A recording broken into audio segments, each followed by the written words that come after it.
안녕하세요. 오늘은 레트로졸에 대해서 살펴보겠습니다. 레트로졸의 상품명 굉장히 다양합니다. 레나라, 레트로보, 브레트라 등이 있고요. 환자분들이 이제 페마라라고 많이 들어보셨을 것 같은데 페마라가 레트로졸의 오리지널 의약품입니다. 여기 기재된 모든 레트로졸 성분의 약들은 한 정이 2.5ml를 포함하고 있고요.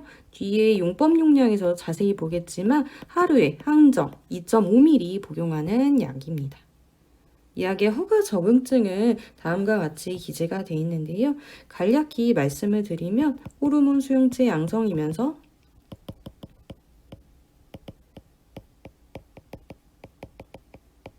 자연적 또는 인공적으로 폐경이 된 유방암 환자에서 쓰이는 의약품으로 약 5년에서 10년간 장기 복용하는 약입니다. 레트로졸은 식사와 상관없이 하루에 2.5ml 한정을 경구 투여합니다. 식사 상관없다는 말은 식전, 공복도 괜찮고요. 식후도 괜찮다는 말입니다.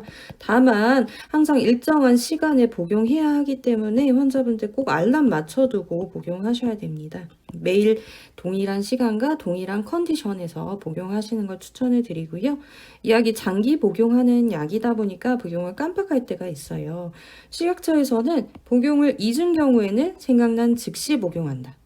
다음 복용 시간이 가까운 경우에는 복용을 생략하고 정해진 스케줄대로 복용한다. 권장 용량인 2.5ml 한정을 넘지 않도록 2배 용량을 복용해서는 안 된다라고 써져 있는데요.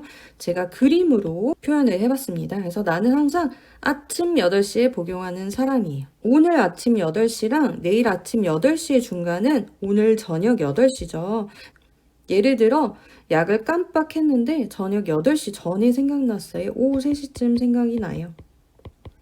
오후 3시는 내가 놓친 아침 시간이 더 가까워요. 그 다음 날보다. 그래서 이때는 레트로졸 바로 복용하고요.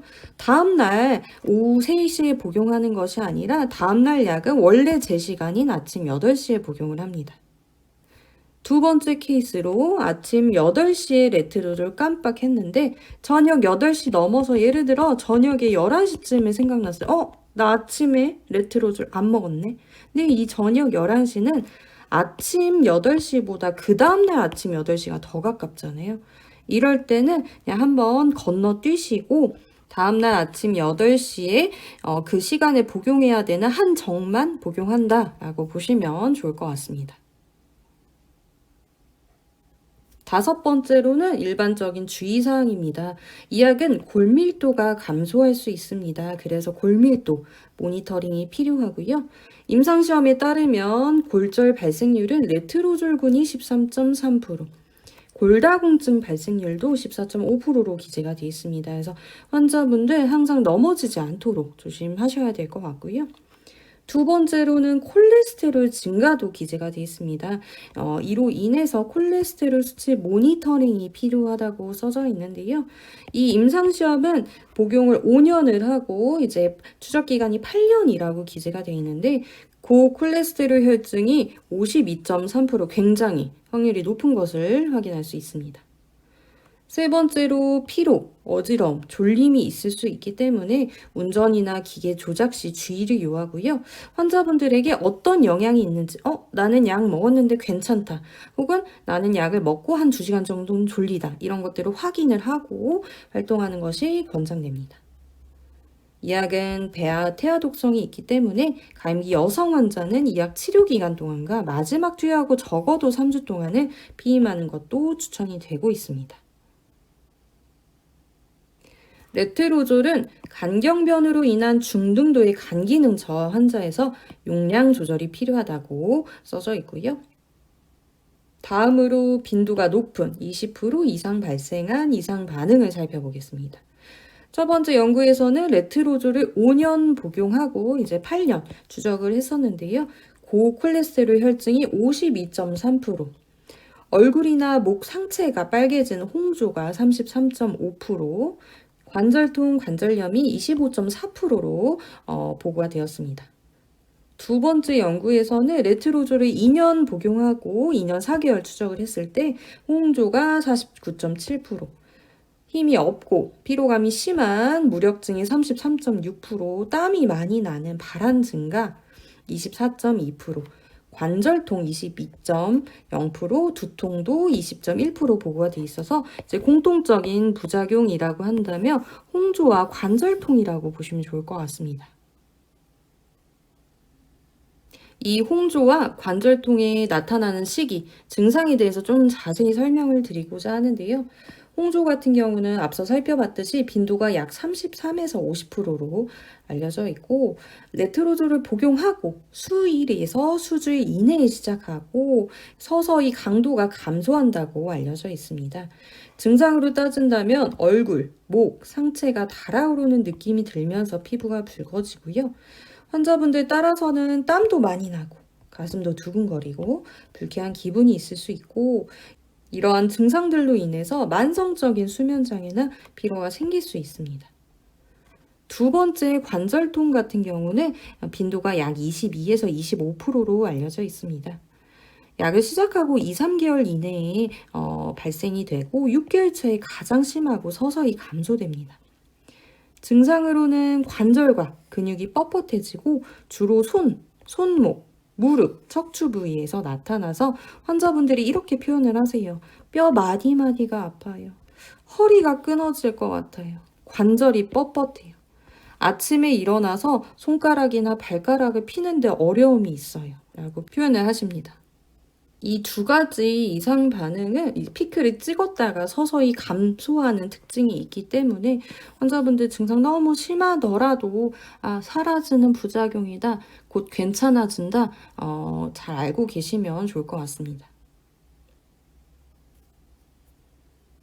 마지막으로 부작용을 예방하기 위한 방법, 나타나더라도 잘 지나가기 위한 방법을 살펴보고자 합니다.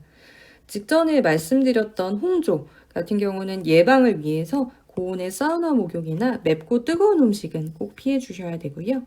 얇은 옷을 겹쳐 입어서 체온 조절하는 것도 도움이 많이 됩니다. 또 증상이 있을 때는 찬 음료를 마시거나 선풍기나 에어컨을 이용해 주세요. 그리고 증상이 너무 심하다, 생활하는데 어려움이 있다 하면 선생님께 꼭 얘기를 해주세요. 홍조를 완화해주는 약도 있고요. 또 선생님과 상의해서 복용 시간을 변경해 볼 수도 있어요. 두 번째로 관절통 같은 경우는 증상이 있을 때 진통제 복용하면서 넘어가는 것도 방법이 될 수 있고요. 환자분들 잘 아시는 아세트아미노펜 혹은 이부프로펜, 나프록센, 상품명이라고 한다면 대표적으로 타이레놀, 브루펜, 탁센 등이 있고요.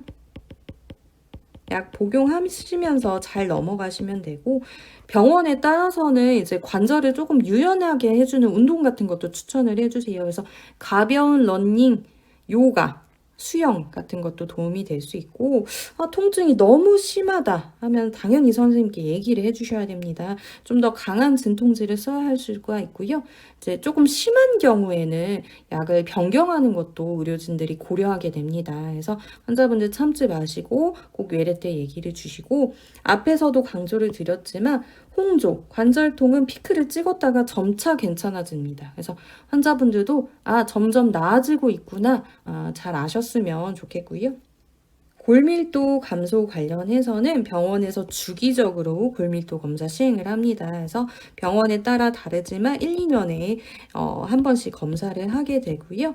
또 비타민 D랑 칼슘이 처방이 나거나 복용하라고 안내를 주세요. 그래서 환자분들 비타민 D, 칼슘제 꼭 잘 복용해 주시고, 병원에 따라서 조금 다르긴 하지만 용량 같은 경우는 2000 IU 그리고 1200ml 정도 보충해 주시면 좋고, 레트로조 복용 기간 동안 항상 넘어지지 않도록 낙상 주의해 주세요. 그래서 저는 계단 올라가실 때 이렇게 손잡이 잡고 올라가시는 걸 꼭 추천을 드립니다. 네 번째, 고콜레스테롤 혈증 같은 경우는 우리가 5년 정도 복용을 했을 때 확률이 50%가 넘었어요. 그래서 주기적으로 콜레스테롤 검사 시행하게 됩니다. 병원에 따라서 3에서 6개월마다 검사 시행해서 모르고 넘어갈 수가 없습니다. 레트로졸은 피로나 어지러움, 졸림이 있을 수 있기 때문에 운전이나 기계 조작 시 주의가 요구가 되는데요. 환자분들 초반에 나 약 먹고 졸리진 않은지, 괜찮은지 이런 거 확인해 주시고 활동하시면 좋을 것 같고, 배아 태아 독성이 있기 때문에 가임기 여성분들 이 약 치료 기간 동안과 마지막 투여 후 최소 3주 동안 꼭 피임하셔야 합니다. 마지막으로 간경변으로 인한 중등도의 간 기능 저하 환자에서 레트로졸의 용량 조절이 필요할 수 있었습니다. 그래서 정기적으로 간 기능 검사 시행하게 됩니다. 레트로졸 장기간 복용하는 약이기 때문에 환자분들 부작용과 또 예방법, 대처법 잘 아시고 치료 잘 마치시길 진심으로 바라겠습니다. 감사합니다.